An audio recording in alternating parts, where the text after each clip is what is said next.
All right, so we're now in the mash tun. We have our grist in the mash tun. What kind of mash regimen are you using at Lynnwood? Are you single infusion? Do you guys do decoction, anything like that? We definitely don't decoct anything. Single infusion on my system, 155 works really well for these beers for our mash temp. That'll get our final gravity with the yeast strain that we're currently using. Excuse me, right where we want it. So 155 and then Spargin 170. So. Sure, sure. How long is that? How long is the rest that you're doing for your sacrification rest, and how long are you how 30. long are you running Verloff?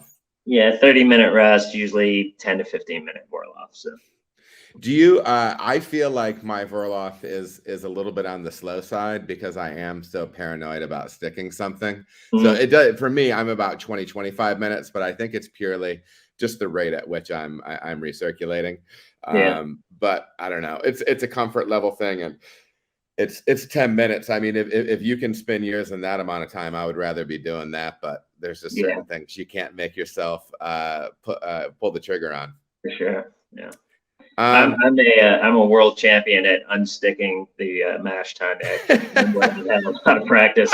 I have a routine. I mean, there's that I even figured out like, oh, I need to hook up the flow meter to the line going to the inlet so that I could measure that as part of my furnace water when I'm blasting 170-degree water in there trying to pick up that grain.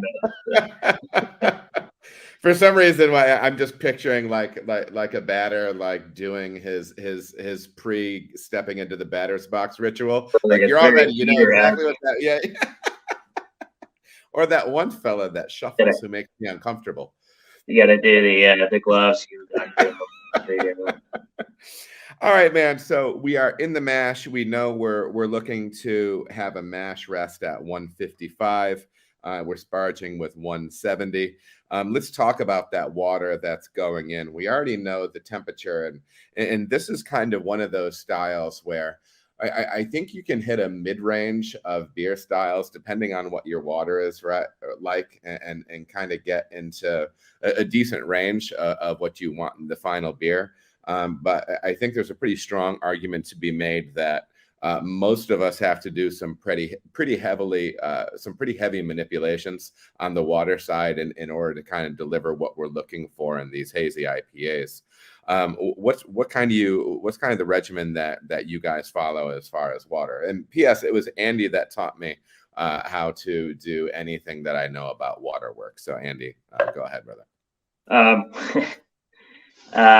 Well, that was I learned water through your connection to John Palmer and the Brewing Network back in 2013, 2014 when we were brewing. You and I were brewing some beers for John for his NHC presentation when the water book came.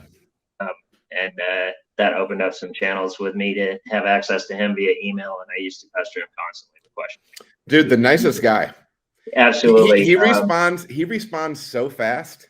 Like and honestly, every time I've met him in person, like with everybody, you go out to a restaurant, he treats the server just as nicely as like he's just a super nice dude. But anyhow. And he slides headfirst hard into first base. I forgot about that. It was like watching a child run downhill, and you can see like when the balance gets off and they're trying to bless and he his only heart. spilled half of his beer. Very impressive. Anyway, we're super lucky in our part of the country. In Raleigh, we have fantastic brewing water. It's extremely soft. It comes in. I think our chloride is at like 16 ppm. Sulfate's around 40. Total calcium is really low, very low in alkalinity. So it's super easy to brew with.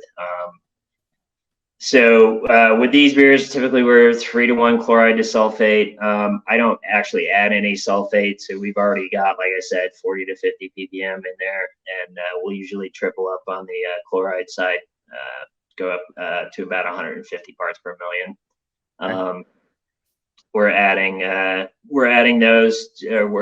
directly to the mash, and then adjusting pH with 75% phosphoric acid.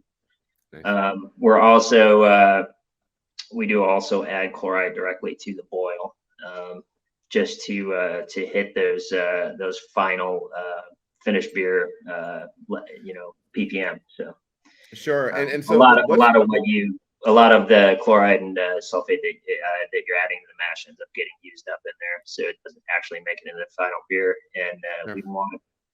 we want a healthy amount of chloride in the final beer to drive mouthfeel. Is there a ceiling? So you mentioned kind of looking for 150 parts. Yeah, you guys do have that crazy borderline RO water down there. Is there a ceiling for what you're looking to add to these beers as far as total calcium? Yeah, I mean, I think you probably want to keep total calcium probably under 100. I mean, I think it comes down to personal taste.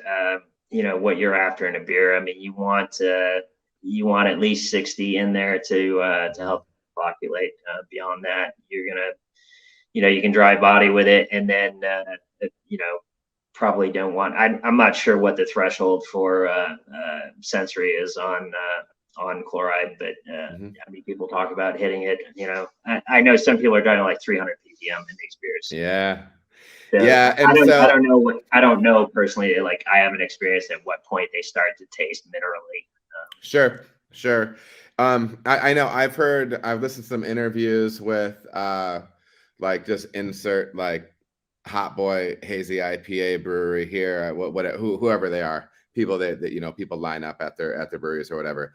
They were saying that they try to stay like kind of under 120. They're more comfortable around 100 because just big picture, you get that calcium level too high, and you're going to start dropping. You're going to start dropping particulate. You're going to start creating clarity potentially in that beer with too much calcium. And then there was something that you introduced me to. If you're kind of looking to take chloride to the next level, is there anything else that you've done on the kettle side other than adding calcium chloride? As far as what we're doing to, I'm thinking kosher salt. What's that? Kosher salt?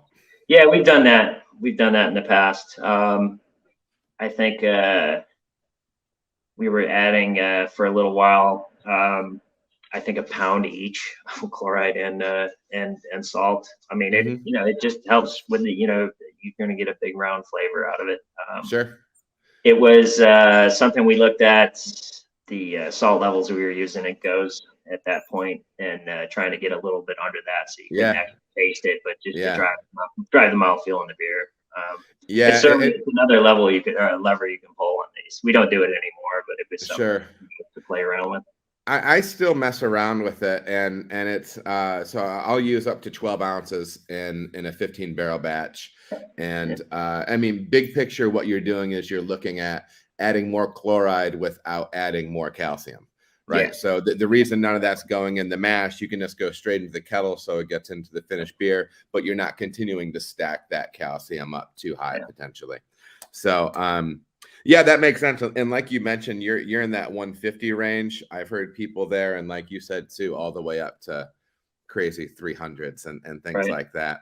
But there are some concerns on the metallurgical side. I've heard some people say that the super high chloride stuff, running that through your heat exchanger, can actually have some adverse effects on your stainless. Really? And I think it might have been Fal Allen. What he's out California, I forget. They make they package a Gosa. Yeah. And he was saying that people need to be careful for their metal, for the sake of their stainless, with the way they treat it and everything, because it can be a little harsh on those really high levels. But just small side note. All right, everybody, thank you so much for watching. If you feel as if you got any value out of the video, please like and subscribe. There are also other videos that you can watch. They're going to maybe be over here or over here. Appreciate you watching.